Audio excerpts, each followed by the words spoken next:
वहाँ पे live class नहीं दिखाते, वो यूट्यूब से जाकर देखते। तो स्टार्ट करते हैं एक new okay sir, topic. Start करिए। New topic reaction mechanism. Reaction हाँ, मैकेनिज्म आज हम लोग देखते हैं। अलग अलग केमिस्ट्री और पता नहीं हाँ रिएक्शन मैकेनिज्म। पूछेंगे ऊपर से। 3 दिन का ही लाइव मतलब डेमो क्लास होता है, तो परसों किए थे, रिएक्शन आज कर मैकेनिज्म। रहे हैं कल। तो रिएक्शन मैकेनिज्म है क्या? फर्स्ट ऑफ ऑल हम जानेंगे कि रिएक्शन मैकेनिज्म है क्या। तो चलिए लिखिए, step by step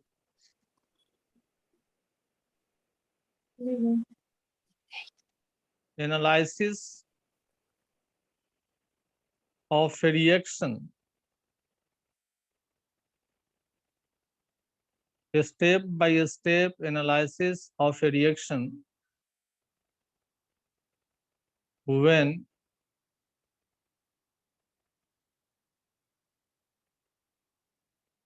reactants are going to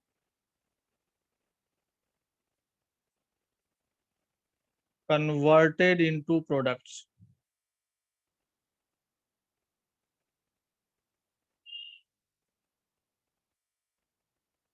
Reactants are going to converted into product.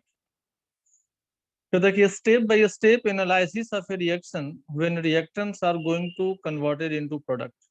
कहने का सेंस ये है कि जब किसी रिएक्शन को स्टेप बाय स्टेप हम लोग एनालिसिस करते हैं, स्टेप बाय स्टेप बताते हैं, जब उस रिएक्शन में रिएक्टेंट्स आपका प्रोडक्ट में कन्वर्ट करता है, तो स्टेप बाय स्टेप जो एनालिसिस होता है वही स्टेप बाय स्टेप क्या कहलाता है? मैकेनिज्म।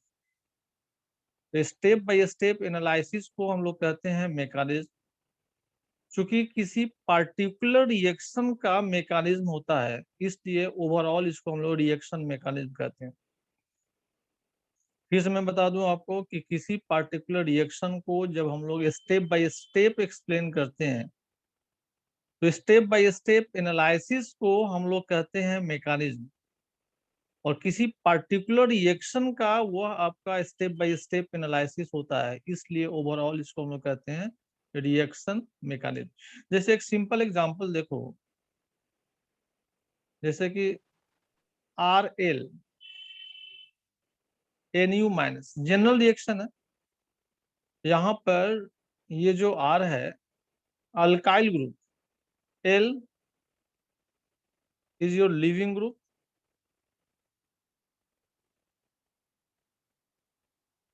ग्रुप, और NU minus is your nucleophile.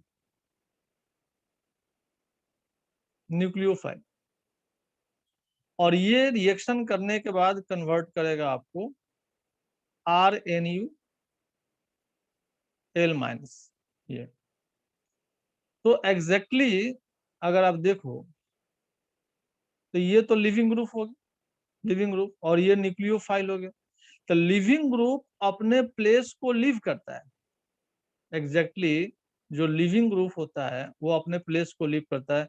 जैसे ये अपने प्लेस को लीव किया, और न्यूक्लियोफाइल यहाँ पर क्या किया? अल्काइल पर ये अटैक किया, तभी आपका प्रोडक्ट में कन्वर्ट किया। अब ये एक जनरल रिएक्शन हो गया। हम लोग क्या करेंगे कि इसको स्टेप बाय स्टेप दिखा देंगे, इसको स्टेप बाय स्टेप दिखाएंगे।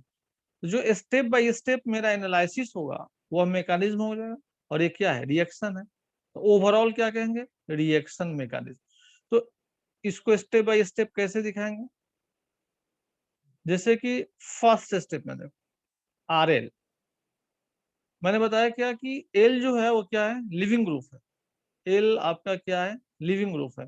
तो L यहां से लीव करेगा तो R प्लस होगा, L क्या होगा? माइनस होगा। ये सेकेंड स्टेप में क्या कि जैसे R प्लस हुआ तो R प्लस, ये जो आपका है NU माइनस, जिसको हम लोग न्यूक्लियोफाइल यहाँ बता रहे हैं, तो ये न्यूक्लियोफाइल इस पे अटैक करेगा, इस प्लस पे, और कन्वर्ट कर जाएगा RNU। ये तो फाइनल प्रोडक्ट तो मेरा मिला RNU, यहाँ पर प्रोडक्ट RNU है। तो RNU बनाने के लिए हमको 2 स्टेप चलना पड़ा, मतलब स्टेप बाय स्टेप चलना पड़ा। तो जो स्टेप बाय स्टेप हमने चला, मैंने बताया उसमें कि किस तरह से रिएक्शन किया है। तो इस स्टेप बाय स्टेप एनालिसिस को हम लोग क्या बोलेंगे, मैकेनिज्म। और चूंकि इस रिएक्शन का मैकेनिज्म है, इसलिए ओवरऑल हम लोग कहते हैं रिएक्शन मैकेनिज्म। इसके बीच में एक काफी इंपॉर्टेंट स्पेसीज का फॉर्मेशन होता है, जिसको हम लोग कहते हैं इंटरमीडिएट। इंटरमीडिएट एक स्पेसीज है जो आपका रिएक्टेंट एंड प्रोडक्ट के मिड में फॉर्म करता है। रिएक्टेंट एक स्पेसीज है, जैसे कि ये रिएक्टेंट और ये प्रोडक्ट के बीच में जो फॉर्म करता है उसको हम लोग कहते हैं रिएक्शन इंटरमीडिएट, राइट। तो इंटरमीडिएट, रिएक्शन इंटरमीडिएट, या उसको हम लोग रिएक्टिव इंटरमीडिएट भी कहते हैं। रिएक्टिव इंटरमीडिएट क्यों कहते हैं, क्योंकि उसमें रिएक्टिविटी बहुत अधिक होती है, उसमें रिएक्टिविटी बहुत अधिक होती है, इसलिए उसको हम लोग कहते हैं रिएक्टिव इंटरमीडिएट या फिर रिएक्शन इंटरमीडिएट। तो चलिए इसको लिखिए और हम उसके बारे में बताते हैं कि आखिर रिएक्शन इंटरमीडिएट है क्या, राइट। चलिए लिखिए उसको।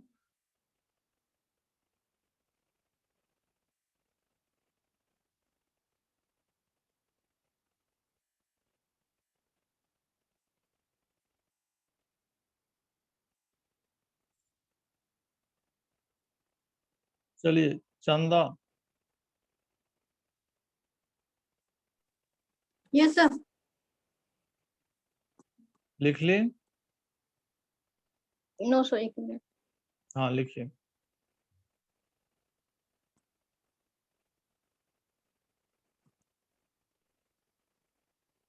लिख लिए। चलिए तो हम लोग बढ़ते हैं आगे।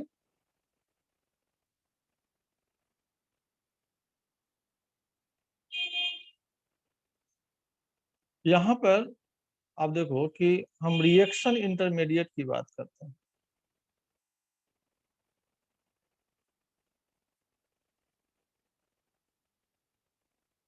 रिएक्शन इंटरमीडिएट, और इसी को हम लोग रिएक्टिव इंटरमीडिएट भी कहते हैं। Reactive intermediate, reactive intermediate.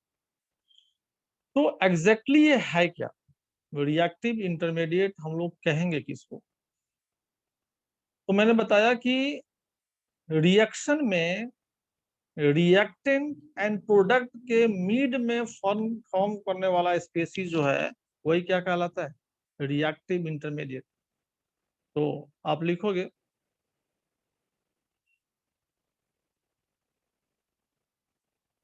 a species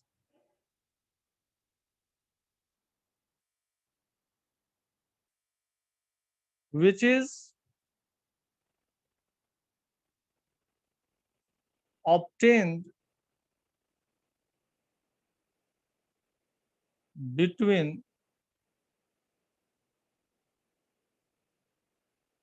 reactant and products. A species which is obtained between reactant and product known as reaction intermediate और reactive intermediate। कहता है कि वह स्पेसीज जो रिएक्टेंट एंड प्रोडक्ट के मिड में फॉर्म करता है उसी को हम लोग रिएक्शन इंटरमीडिएट और रिएक्टिव इंटरमीडिएट कहते हैं, राइट। अब कहता है कि इसकी रिएक्टिविटी अधिक होती है और इसका एनर्जी रिएक्टेंट एंड प्रोडक्ट से ज्यादा होता है। मतलब जो स्पेसीज है, जो रिएक्शन इंटरमीडिएट है, जो रिएक्टिव इंटरमीडिएट है, उसका एनर्जी रिएक्टेंट एंड प्रोडक्ट से क्या होता है, ज्यादा होता है। तो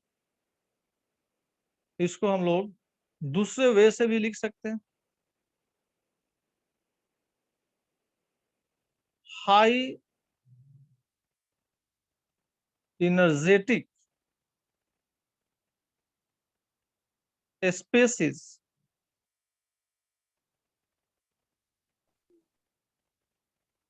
which is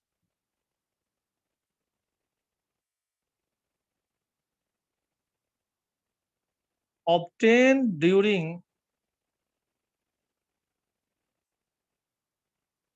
reaction.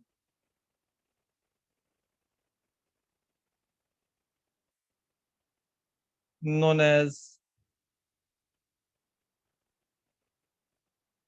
reaction intermediate. Reaction intermediate. Reaction intermediate.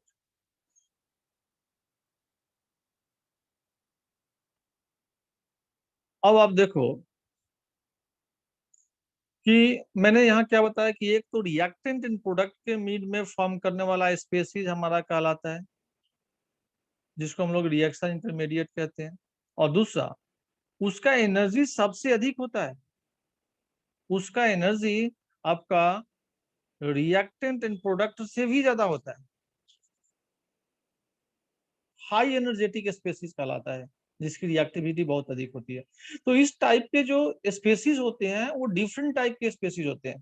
तभी हम यहाँ बताएंगे टाइप्स ऑफ रिएक्शन इंटरमीडिएट, जिसमें आपको मिलेगा carbocation, carbanion, carbon free radical, carbene, nitrene, benzyne, नहीं एक्सेप्ट्रा।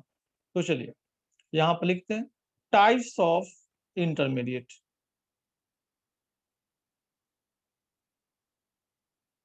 टाइप्स ऑफ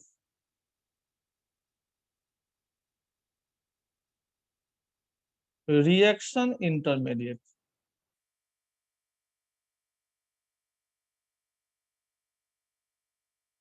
और reactive intermediate.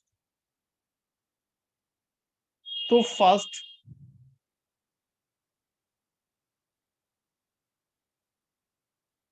Carbocation, second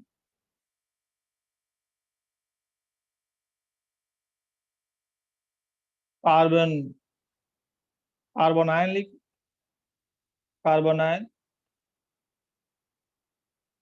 carbon ion. Third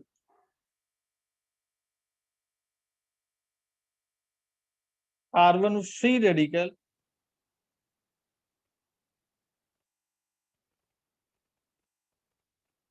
fourth carbene, nitrene, benzyne, benzyne. तो इसमें इंपॉर्टेंट हमारा carbocation, carbanion, carbon free radical, ये ऐसे तो इसके बारे में भी हमको जानकारी करना ही है, लेकिन ये ज्यादा पॉपुलर है। नहीं, अब carbocation is also known as carbonium ion. Carbocation का दूसरा नाम कार्बोनियम आयन ही। तो अब हम लोग इसके बारे में स्टेप बाय स्टेप स्टडी करेंगे। तो चलिए लिखिए, उसके बाद हम लोग वन बाय वन सबको देखते हैं। चलिए लिखिए।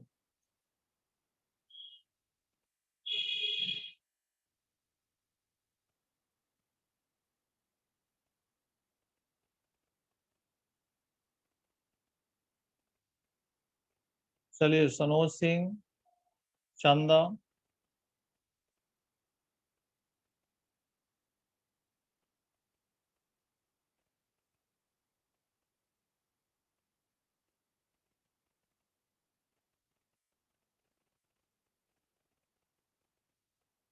चंदा लिखने के बाद बता दीजिएगा हमें।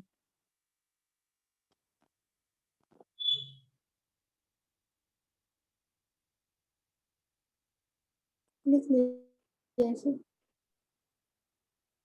चलिए सनोज लिख लिए, लिख लिए तो हैंड रेज कर दीजिए आप सब।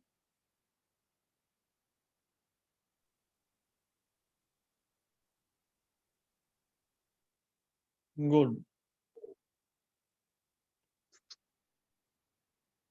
चंदा, एचपी, निशा सिंह, रागनी, आप सब लोग हैंड रेज कर दें।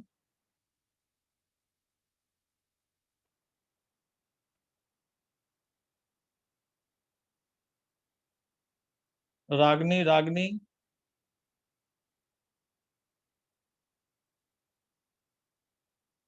चलिए हम देखते हैं अब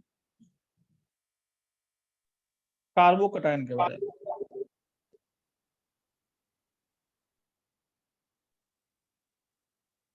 कार्बोकटायन, कार्बोकटायन कहते किसे हैं? तो पहले आप लिख लो इसके बारे में। Species having positive charge on carbon atom. Simple. Species having positive charge on carbon atom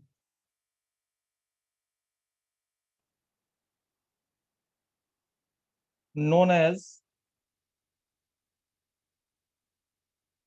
carbocation और कार्बोनियम आयन। इसको भी नाम याद रखोगे, कार्बोनियम आयन के नाम से भी हम लोग जानते हैं।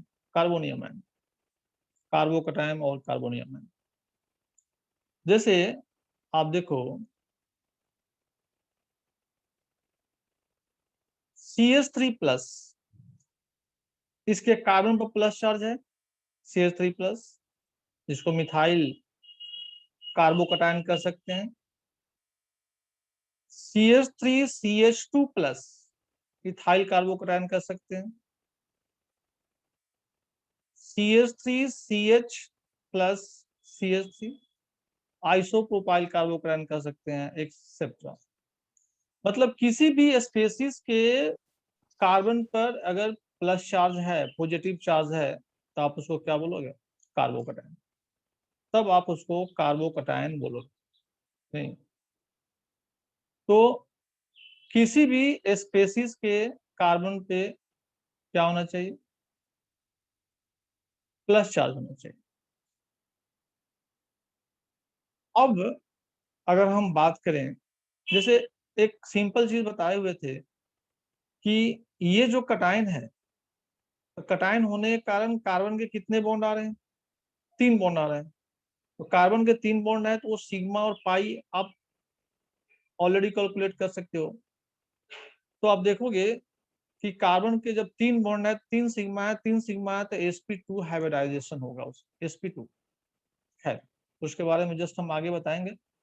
लेकिन अभी देखते हैं कि कार्बोकटायन 2 टाइप्स के होते हैं। कार्बोकटायन जो होते हैं 2 टाइप्स के होते हैं। तो यहाँ पर लिखोगे 2 टाइप्स। 2 टाइप्स में फर्स्ट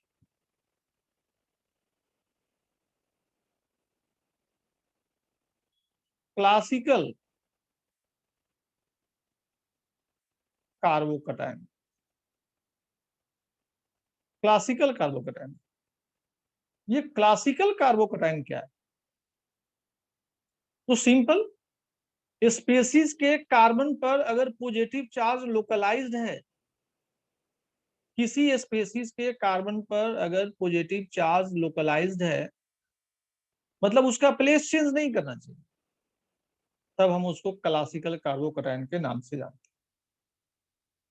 और अगर वह पॉजिटिव चार्ज लोकलाइज्ड नहीं है, आई मीन उसका प्लेस चेंज कर रहा, तो non classical carbocation.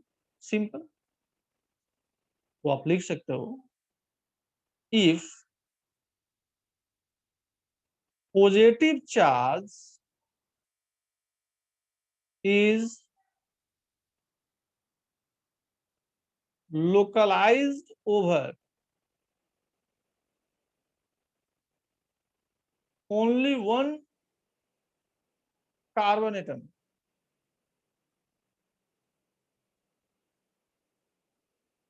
known as classical carbocation. Positive charge is localized over only one carbon atom, known as classical carbocation. Simple मतलब एक ही कार्बन पर वो लोकलाइज होगा, उसका प्लेस चेंज नहीं होगा। जैसे जो मैंने इसके अभी ऊपर मैंने जो स्पेसीज मैंने मेंशन किया, ये मिथाइल, इथाइल कटायन और isopropyl cation, all are classical carbocation. ये सब क्लासिकल कार्बोकटायन है, इसमें इसका प्लेस चेंज नहीं होगा। क्यों? जैसे आप देखो कि यहाँ तो एक ही कार्बन है, तो ये कटायन का प्लेस चेंज होने की कोई बात ही नहीं। यहाँ पर दो कार्बन है, लेकिन दोनों कार्बन तो 1 डिग्री ही है, तो यहाँ पर प्लस चार्ज है, तो फिर इसका प्लेस चेंज क्यों करेगा? जितनी स्टेबिलिटी इस कार्बन पर है उतना ही स्टेबिलिटी यहाँ पर है, तो इसका प्लेस चेंज करने की बात ही नहीं है। नेक्स्ट, 2 डिग्री कार्बन पर पॉजिटिव चार्ज है, 2 डिग्री कार्बन, ये जो मिडिल कार्बन है 2 डिग्री है। और आपको पता है क्यों 2 डिग्री है? 2 डिग्री इसलिए है क्योंकि ये कार्बन दो कार्बन से जुड़ा हुआ है, ये कार्बन दो कार्बन से जुड़ा हुआ है, तो 2 डिग्री कार्बन हुआ। ये कार्बन एक ही कार्बन से जुड़ा हुआ है, 1 डिग्री हुआ। तो 2 डिग्री ये कार्बोकटायन है, तो 2 डिग्री से ज्यादा स्टेबल 1 डिग्री नहीं ना होगा। 2 डिग्री से ज्यादा स्टेबल 1 डिग्री नहीं होगा। तो जहां पर स्टेबल है इस कंपाउंड में, इसकी स्टेबिलिटी अधिक है, तो आखिर अपना प्लेस चेंज क्यों करेगा? इसलिए ये भी कार्बोकटायन अपना प्लेस चेंज नहीं करेगा। तो क्या हुआ, इस स्पेसीज में जो कटायन हुआ उसका प्लेस फिक्स्ड है, ओनली 1 कार्बन एटम पर लोकलाइज रहेगा, उसका प्लेस फिक्स रहेगा, वो अपने प्लेस को चेंज नहीं करेगा। इसलिए ऐसे कार्बोकटायन को हम लोग क्लासिकल कार्बोकटायन के नाम से जानेंगे। और जिसका प्लेस चेंज हो जाएगा वो क्या होगा? Non classical carbocation. तो कैसा स्पेसीज लेंगे, किस कंडीशन में उसका प्लेस चेंज हो सकता है, हम अभी बता रहे हैं। लेकिन पहले आप इसको लिख लो, कहीं अगर प्रॉब्लम आ रही है आप पूछ सकते हो, फिर से हम दोबारा एक्सप्लेन कर दें। तो चलिए लिखिए।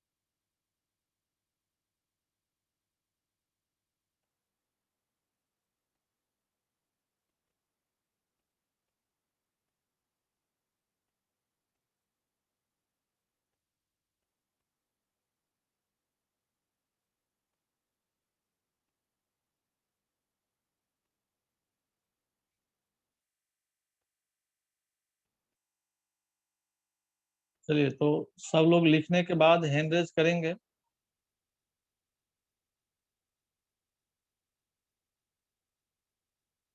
लिखने के बाद सब लोग हैंड रेज कर देंगे।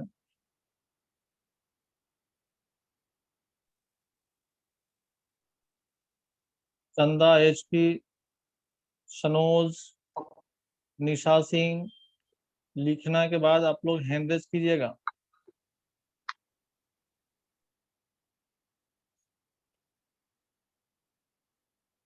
चंदा लिख लिया आप? Yes sir. Good.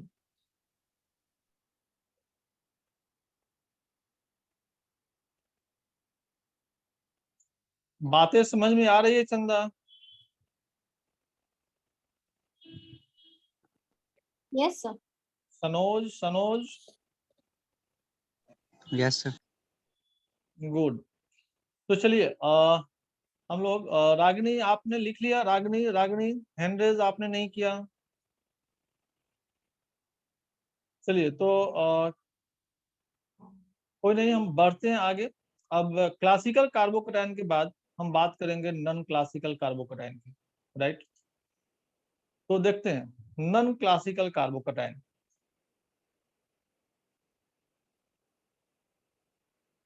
Non classical carbocation, non classical carbocation. तो आखिर नॉन क्लासिकल कार्बोकैटायन है क्या? नॉन क्लासिकल कार्बोकैटायन कहेंगे किसे? तो सिंपल है, when positive charge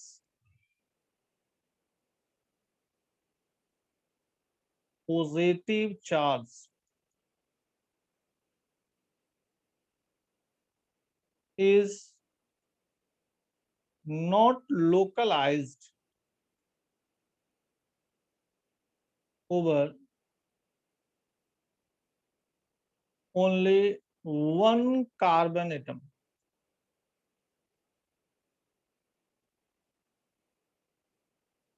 known as non-classical carbocation.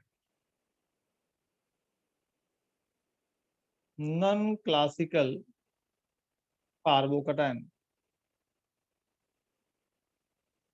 non-classical carbocation. तो मैंने बताया कि पॉजिटिव चार्ज अगर एक ही प्लेस पर लोकलाइज नहीं है, इट मीन्स व्हाट, उसका प्लेस चेंज कर रहा, तब उसको हम लोग नॉन क्लासिकल कार्बोकैटायन के नाम से जानेंगे। As for example CH3 CH double bond CH2 plus, ये आप देखो कि ये जो प्लस चार्ज है ये 1 डिग्री कार्बन पर अवेलेबल है। और आपको पता है, मैंने बताया है रेजोनेंस के बारे में कि C डबल बॉन्ड C जो डबल बॉन्डेड कार्बन है उसके एडजेसेंट एटम पर अगर पॉजिटिव चार्ज है, डबल बॉन्डेड कार्बन के एडजेसेंट एटम पर नेगेटिव चार्ज है, डबल बॉन्डेड कार्बन के एडजेसेंट एटम पर फ्री रेडिकल है, डबल बॉन्डेड एडजेसेंट एटम पर डबल बॉन्डेड के एडजेसेंट एटम पर लोन पेयर ऑफ इलेक्ट्रॉन है। नहीं, आपका पॉजिटिव चार्ज लोन पेयर है, सब किसका कंडीशन है? रेजोनेंस का कंडीशन। इसमें से एक भी कंडीशन कहीं भी दिखाई दे, आप कहोगे कि उस कंपाउंड में रेजोनेंस है, आप कहोगे कि उस कंपाउंड में रेजोनेंस है। तो इसमें से फर्स्ट जो केस ये है, यहाँ पर अवेलेबल है, आपके पास है, इस कंपाउंड में है, इट मीन्स व्हाट, इसमें रेजोनेंस है। और रेजोनेंस है तो पाई बॉन्ड का मूवमेंट तो होगा, रेजोनेंस है तो पाई बॉन्ड का मूवमेंट होगा, और पाई बॉन्ड का मूवमेंट होगा तो उसके साथ आपका पॉजिटिव चार्ज भी मूव करता है। जैसे plus charge, it means what, electron की डिफिशियंसी, और इलेक्ट्रॉन की डिफिशियंसी है तो पाई बॉन्ड का शिफ्टिंग इधर होगा, यहां पर डबल बॉन्ड का फॉर्मेशन होगा। तो ये CH3 CH प्लस, और ये बन गया यहां पर डबल बॉन्ड। ये देखो, इस स्पेसीज में ये 1 डिग्री कार्बन पर प्लस चार्ज है, लेकिन ये अब 2 डिग्री कार्बन पर आ गया प्लस चार्ज। तो 2 डिग्री कार्बन पर plus charge with resonance, 1 degree carbon पर plus charge with resonance, of course 2 degree carbon with resonance, इसकी स्टेबिलिटी क्या होगी? अधिक होगी। कि रेजोनेंस तो यहाँ भी है, रेजोनेंस तो यहाँ भी है, रेजोनेंस आपका यहाँ भी है, लेकिन 2 डिग्री कार्बन, 2 डिग्री कार्बोकैटायन के साथ। रेजोनेंस यहाँ भी है लेकिन 1 डिग्री कार्बोकैटायन के साथ। तो रेजोनेंस तो दोनों जगह है, स्टेबिलिटी तो दोनों कंपाउंड की है, लेकिन 2 डिग्री कार्बोकैटायन विथ रेजोनेंस इसकी स्टेबिलिटी ज्यादा होगी। नहीं। तो यहाँ पर कार्बोकैटायन का प्लेस चेंज कर रहा है, यहाँ पर एक ही प्लेस पर कार्बोकैटायन अवेलेबल नहीं है, उसका प्लेस चेंज कर रहा है। तो जब कार्बोकैटायन का प्लेस चेंज करे तब उसको हम लोग नॉन क्लासिकल कार्बोकैटायन के नाम से जाने। जब कार्बोकैटायन का प्लेस चेंज करे तब उसको हम लोग नॉन क्लासिकल कार्बोकैटायन के नाम से जानेंगे। जब चेंज नहीं करे तो क्लासिकल कार्बोकैटायन। यही दो टाइप का तो क्लास कार्बोकैटायन है, राइट। आई थिंक यहां तक क्लियर होना चाहिए। अब हम बात करेंगे हाइब्रिडाइजेशन की, and then important part of the carbocation, I mean stability. Stability की बात करेंगे। तो पहले हम बात करते हैं हाइब्रिडाइजेशन की।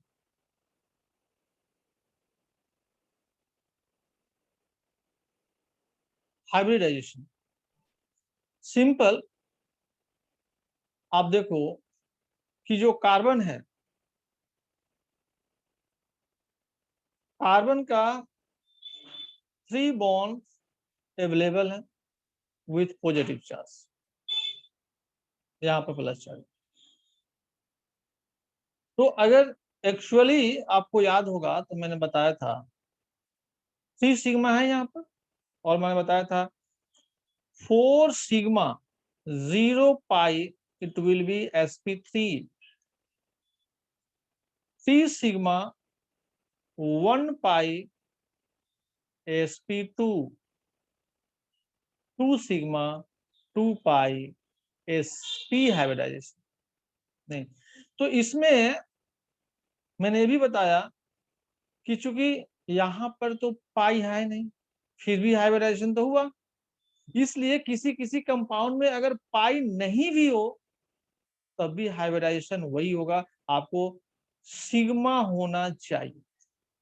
4 सिग्मा, 3 सिग्मा, 2 सिग्मा ये होना चाहिए। उसके साथ पाई हो भी सकता है और नहीं भी हो सकता है। तो यहाँ पर देखो तो 3 सिग्मा है कि नहीं, यहाँ पर 3 सिग्मा है, यहाँ पर पाई अवेलेबल नहीं, लेकिन 3 सिग्मा तो है ना। तो 3 सिग्मा है, 3 सिग्मा है, इट मीन्स व्हाट, sp2 होगा। तो इसका हाइब्रिडाइजेशन जो होगा, हाइब्रिडाइजेशन हुआ sp2 हो, sp2 हाइब्रिडाइज, राइट। तो कहता है कि अगर नॉर्मल केस में हम देखें, एक सिंपल प्रोसेस से समझाते हैं जिस तरह से इजी वे से समझ में आ जाएगा। आप देखो, अगर तो ये 4 सिग्मा हुआ, तो 4 सिग्मा हुआ तो हाइब्रिडेशन क्या हो गया, sp3। 4 सिग्मा मैंने ये बताया, ये 4 सिग्मा, तो 4 सिग्मा तो हाइब्रिडेशन क्या हो गया, sp3। तो sp3 और यहाँ पर क्या है, sp2, तो यहाँ p3, यहाँ p2। इसका मतलब इसमें एक p ऑर्बिटल क्या है, इम्पिटी है। यहाँ 1s तो है, लेकिन यहाँ p3 है, 3 p ऑर्बिटल है, और यहाँ 2 ही p ऑर्बिटल है। इट मींस व्हाट, इसमें एक p ऑर्बिटल इम्पिटी है, वो हाइब्रिडाइज नहीं है, उसके पास इलेक्ट्रॉन्स ही नहीं है, इसलिए वो हाइब्रिडाइजेशन में पार्टिसिपेट नहीं किया है। इसीलिए वहां पर इलेक्ट्रॉन नहीं है, तो प्लस हमने इंडिकेट किया है, मतलब वहां पर आपका p ऑर्बिटल जो है वो क्या है, इम्पिटी है, खाली नहीं। तो इसका मतलब हम ये भी, अगर कोई क्वेश्चन पूछता है कि sp2 हाइब्रिडाइज्ड है, कौन सा ऑर्बिटल इम्पिटी है, तो हम कह सकते हैं कि p ऑर्बिटल इम्पिटी है। इसमें p ऑर्बिटल जो है वो खाली है, उसके पास इलेक्ट्रॉन्स नहीं है, इसलिए वो हाइब्रिडाइज्ड नहीं है, हाइब्रिडाइज्ड नहीं, राइट। तो यहां पर हम लिख सकते हैं इम्पिटी p ऑर्बिटल,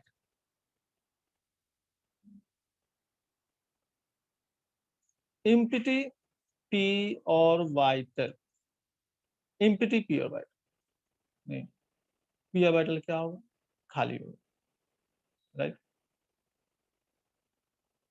अब आप देखो कि अब हम बात करेंगे इसकी स्टेबिलिटी, इसकी स्टेबिलिटी की हम बात करेंगे। तो स्टेबिलिटी कैसे डिसाइड करोगे, एक तो पता चल रहा आपको कि इसके पास इलेक्ट्रॉन की डिफिशियंसी है। तो जब इलेक्ट्रॉन की डिफिशियंसी है और कोई उसके साथ डोनर मिल जाए,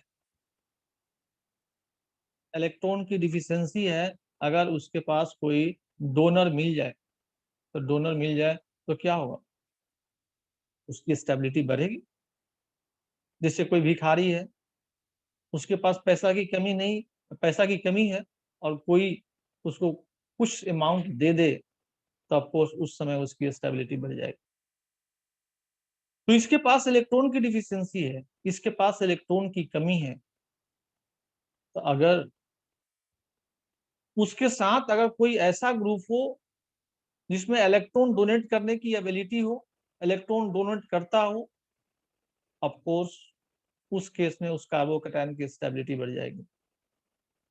लेकिन ऐसा भी सिचुएशन कंडीशन आ सकता है कि वहां पर कोई एक्सेप्टर हो, इलेक्ट्रॉन को पुल करने की टेंडेंसी रखता हो, तो उसकी स्टेबिलिटी को क्या करेगा, वो घटा देगा, राइट।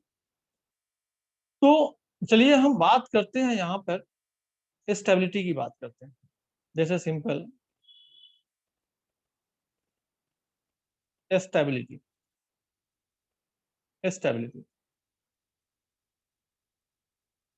तो कार्बन प्लस, यहां पर हमने डी लगा दिया, डी इंडिकेट करता है डोनर को, कार्बन प्लस कार्बोकैटायन, और यहां पर मैंने लगा दिया ए, that is acceptor, acceptor.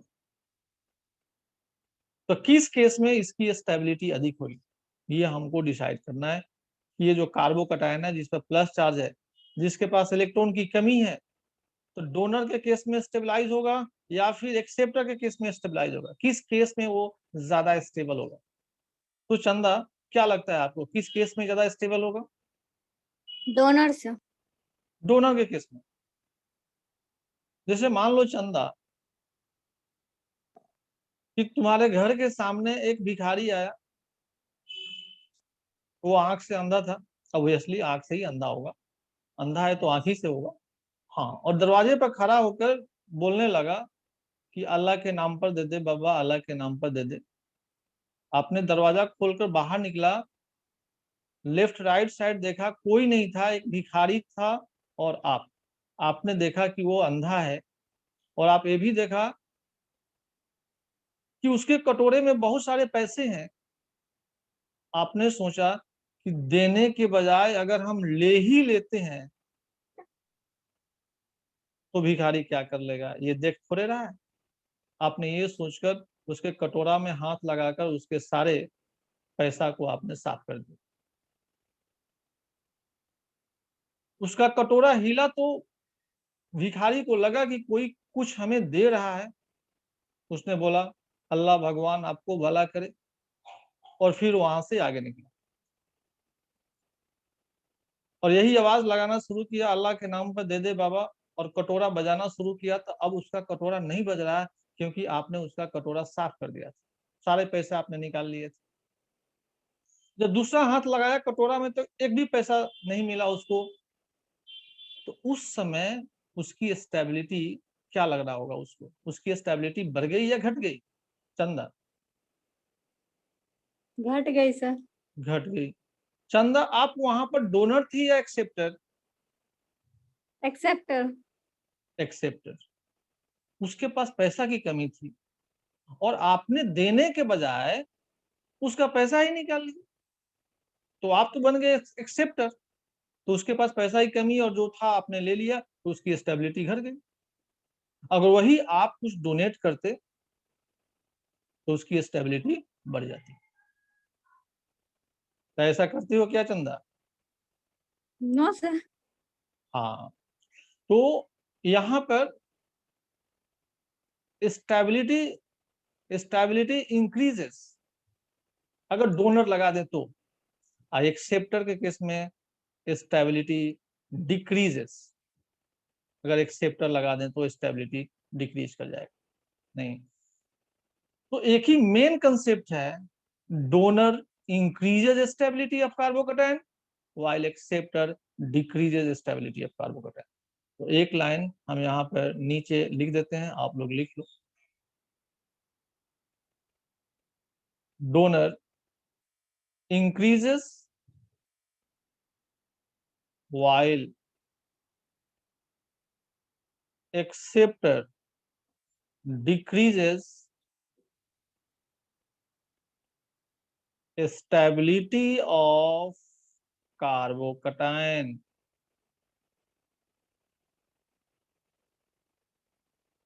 Donor increases while acceptor decreases stability of carbocation. चलिए सब लोग लिखिए, अगर क्लियर है तो सब लोग लिखिए, हैंड रेज कीजिए, कंफ्यूजन है तो आप पूछ सकते हैं.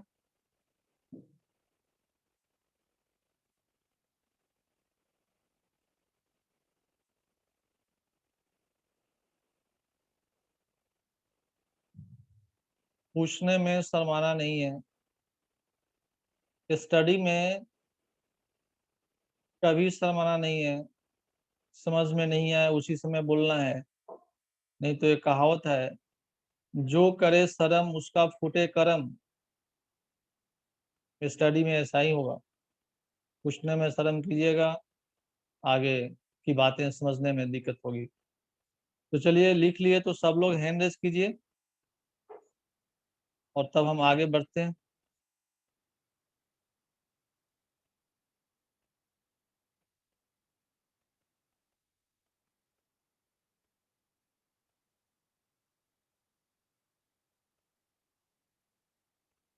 सनोज, रागनी सिंह, एचपी लिखने के बाद हैंड रेज कर दीजिएगा.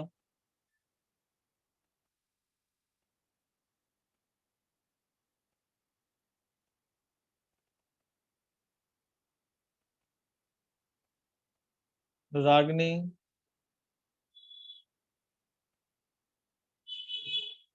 रागनी, एचपी, रागनी लिख लिए.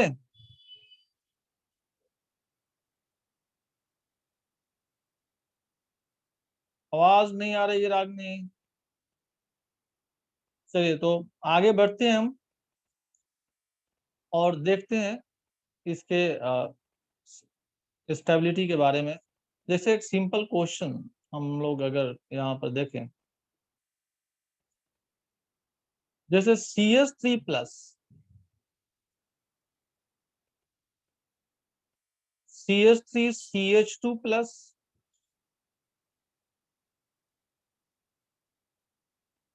CH3 CH+ CH3,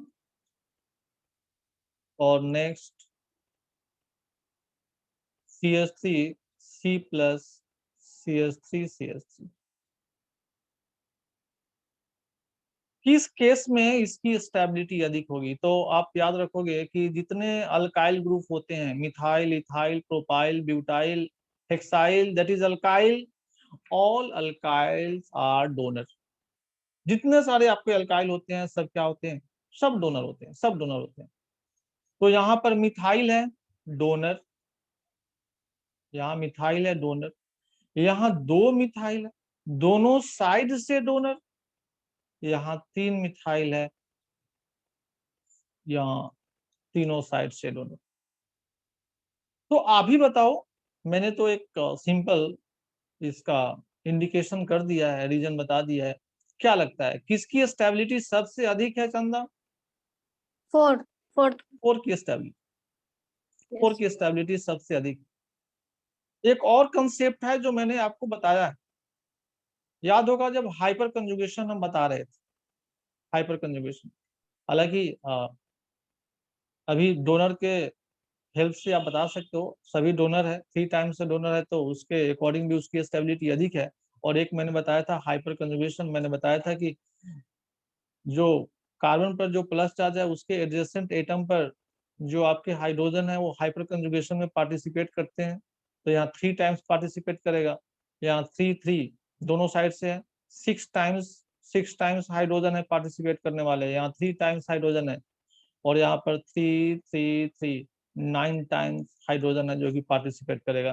तो जहां पर हाइड्रोजन ज्यादा है, हाइपर कंजुगेशन में उतना ही अधिक पार्टिसिपेट करेगा. इट मीन्स उसकी स्टेबिलिटी उतना ही अधिक होगी. हाइपर कंजुगेशन से जो हम लोग स्टेबिलिटी को डिसाइड करते हैं, of course hydrogen, hyperconjugable hydrogen atom कहलाता है, जिसको अल्फा हाइड्रोजन भी कहते हैं, हम लोग उसी से डिसाइड करते हैं. तो मैंने बता दिया कि कितने, यहाँ पर तो इस कार्बोकैटायन के बगल में तो कोई कार्बन ही नहीं है, यहाँ पर हाइड्रोजन है ही नहीं, यहाँ पर हाइपर कंजुगेशन की पॉसिबिलिटी नहीं है, 0। लेकिन यहाँ पर 3 टाइम्स है, यहाँ पर 6 टाइम्स है, यहाँ पर 9 टाइम्स है। तो हाइपर कंजुगेशन जितना ज्यादा होगा उसकी स्टेबिलिटी उतना ही अधिक होगी। ऐसे भी आप डिसाइड कर सकते हो। देखो, अगर कंसेप्ट है तो कहीं ना कहीं किसी ना किसी प्रोसेस से आप डिसाइड कर लोगे। ऐसा नहीं होगा कि अभी डोनर एक्सेप्टर से उसकी स्टेबिलिटी दूसरा होगा और हाइपर कंजुगेशन से उसकी स्टेबिलिटी कुछ और हो जाएगा, ऐसा नहीं। रूल अलग अलग है, लेकिन अलग अलग रूल से भी इसमें एक ही कंपाउंड की स्टेबिलिटी अधिक हो सकती है। ऐसा नहीं कोई दूसरा रूल लगाएंगे तो कोई दूसरा कंपाउंड की स्टेबिलिटी बढ़ जाएगा, ऐसा नहीं।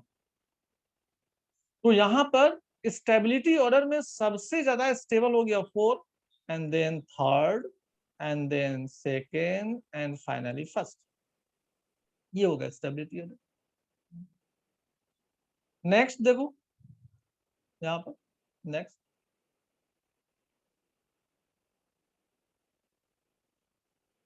CH3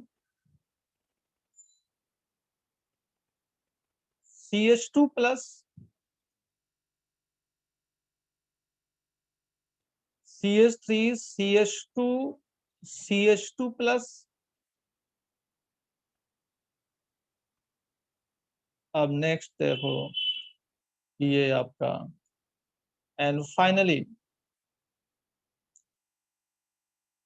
अब यहां पर अगर आप देखोगे तो थोड़ा सा कंफ्यूजन होगा, थोड़ा सा कंफ्लिक्ट होगा, लेकिन इजी वे से तब भी आप आइडेंटिफाई कर सकते हो। थोड़ा सा दिमाग लगाने की जरूरत है। मैं यहाँ बता देता हूँ। आप जानते हो ये 1 डिग्री कार्बोकैटायन है, ये क्योंकि एक ही कार्बन से अटैच्ड है तो 1 डिग्री ही होगा। ये भी एक ही कार्बन से अटैच्ड है तो 1 डिग्री ही होगा। ये 2 कार्बन से दोनों साइड से अटैच्ड है तो 2 डिग्री कार्बोकैटायन। ये भी दोनों साइड से अटैच्ड है तो 2 डिग्री कार्बोकैटायन। तो 1 डिग्री 1 डिग्री 2 डिग्री 2 डिग्री। तो ऐसे तो हम लोग से कोई पूछता है कि 1 डिग्री 2 डिग्री में ज्यादा स्टेबल कौन है, तो 2 डिग्री। सोचना ही नहीं, क्योंकि दोनों साइड से डोनर होते हैं।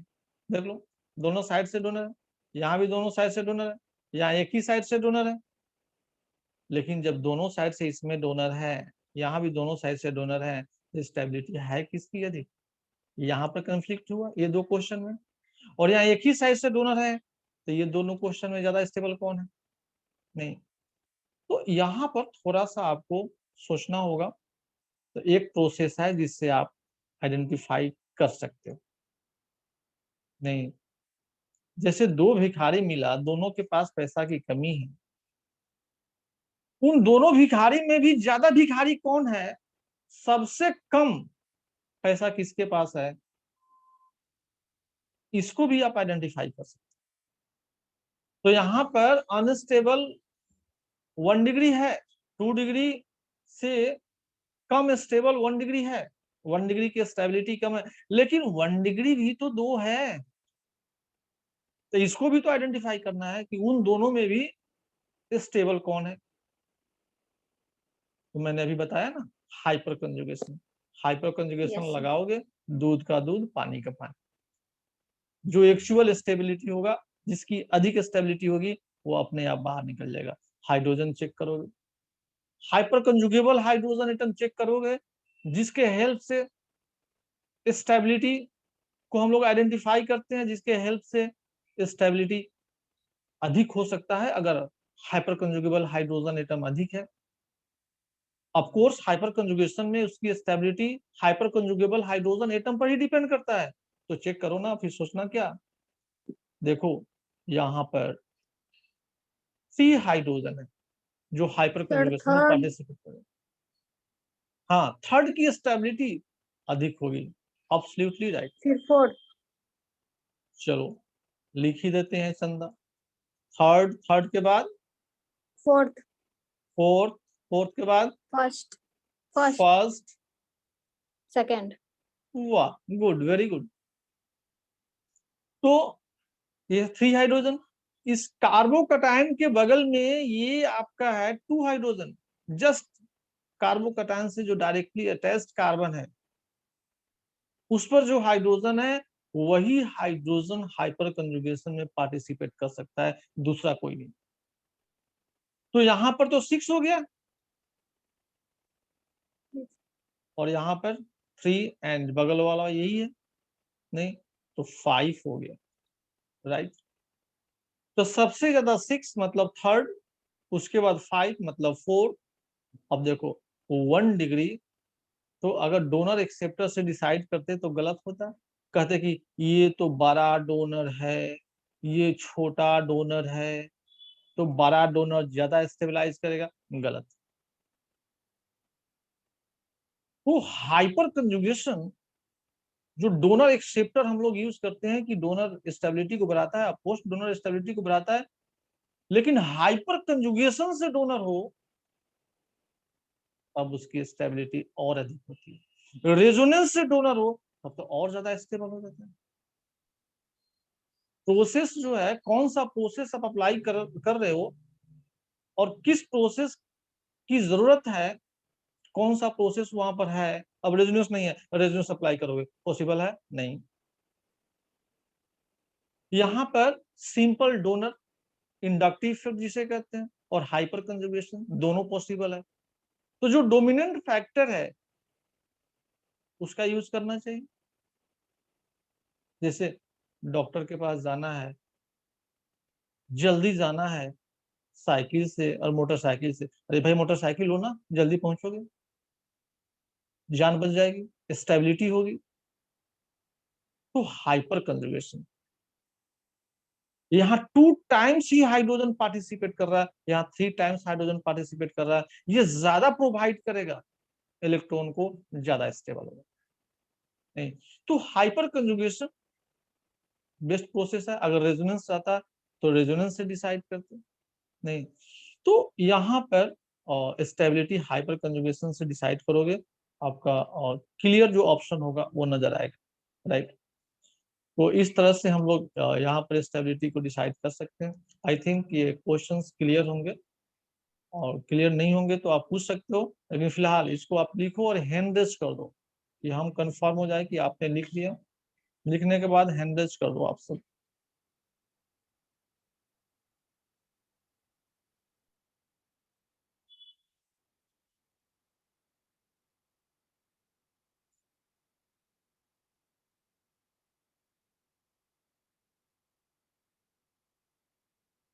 निशा, रागिनी, सनोज, लिखने के बाद हैंड रेज कीजिए आप सब।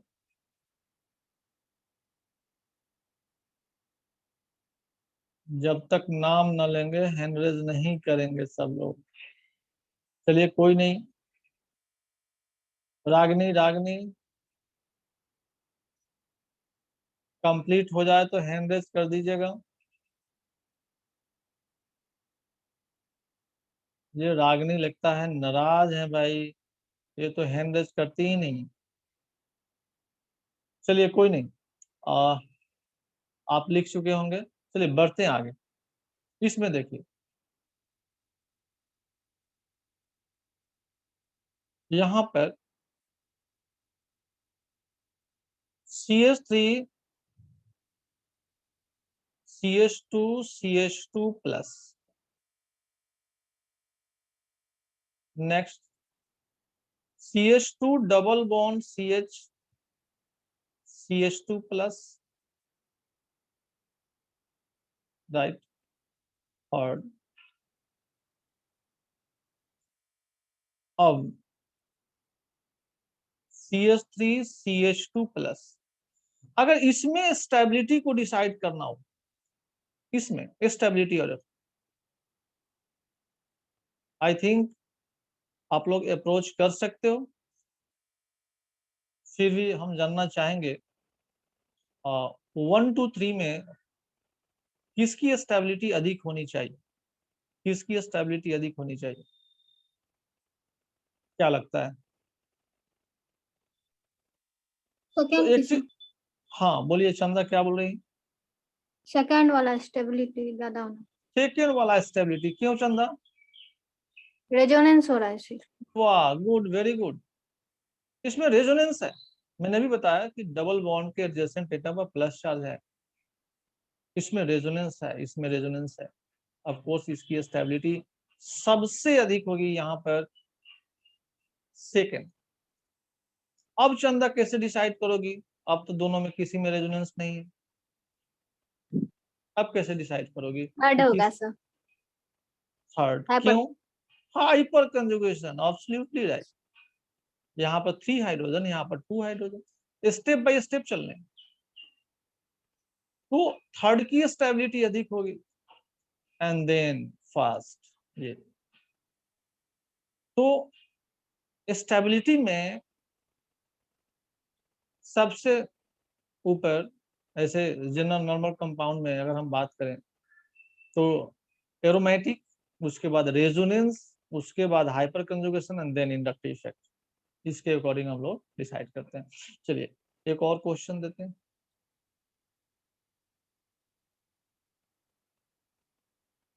CH3 CH2 plus CH2 double bond CH plus CH triple bond C plus. हाँ, अब इसमें ज्यादा स्टेबल कौन सा?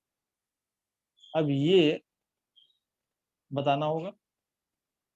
एक सिंपल चीज हम बताते हैं, अगर हाइब्रिडाइजेशन आप निकाल सकते हो आसानी से तब कोर्स निकल जाएगा, क्योंकि ये सिंगल बॉन्डेड है, ये सिंगल बॉन्डेड है। तो सिंगल बॉन्डेड है तो ये क्या होगा? sp3। ये डबल बॉन्डेड है, sp2। ये ट्रिपल बॉन्डेड है, sp,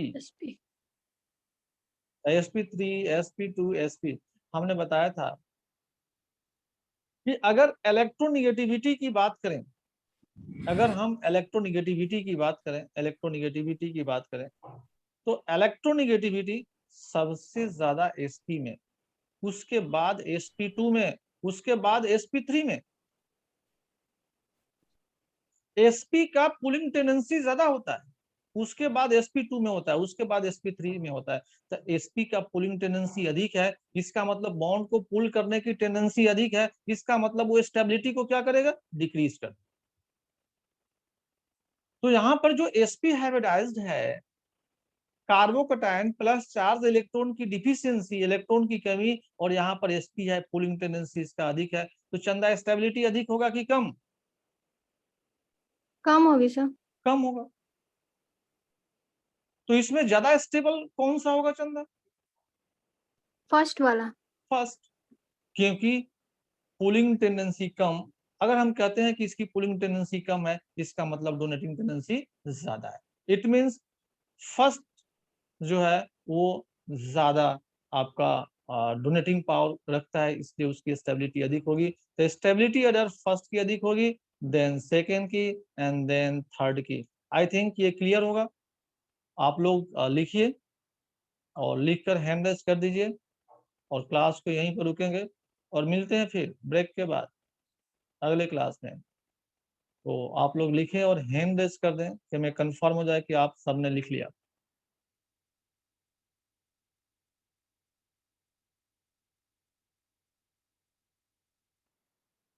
सनोज, निशा, चंदा, चलिए ओके। सनोज आपने लिख लिया? सनोज चलिए ओके, गुड गुड। चलिए मिलते हैं फिर। Okay bye.